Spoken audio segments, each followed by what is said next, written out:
ایک بہت بڑا بزنس مین تھا، وہ بہت ہی مغرور تھا۔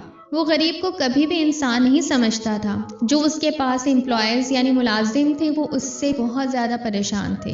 اس کی بیوی بہت ہی اچھی تھی، نمازی، پرہیزگار اور نرم دل کی مالک تھی۔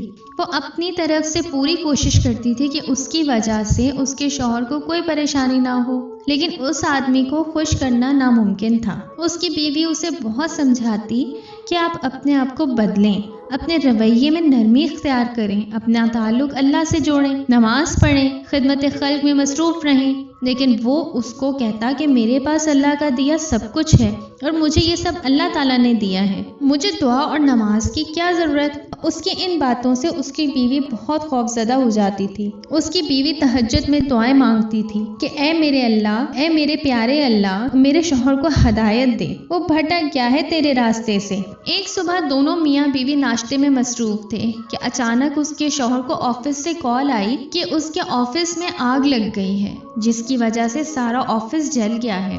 یہ خبر سن کے وہ بہت پریشان ہو گیا اور وہ آفس کی طرف بھاگا، لیکن سب کچھ ختم ہو چکا تھا۔ سارا کچھ ختم دیکھ کر اس کو اپنی کی گئی غلطیاں یاد آئیں۔ اس کے کانوں میں اپنی بیوی کی ایک ایک بات گونج رہی تھی۔ اس کو اپنی ہر بات، ہر حرکت پہ افسوس ہو رہا تھا۔ وہ گھر آیا اور اپنی بیوی سے معافی مانگی تو اس کی بیوی نے جواب دیا، معافی مجھ سے نہیں بلکہ اس خدا سے مانگے جس کو آپ نے ناراض کیا ہے۔ اس دن کے بعد اس نے 5 وقت کی نماز کے ساتھ تہجد کی بھی عادت ڈال لی اور تہجد کی برکت سے ایک دن پھر سے سب کچھ پہلے جیسا ہو گیا۔ اللہ تعالیٰ ہمیں تہجد میں چھپے سکون کے موتی چننے کی توفیق عطا کرے، آمین ثم آمین۔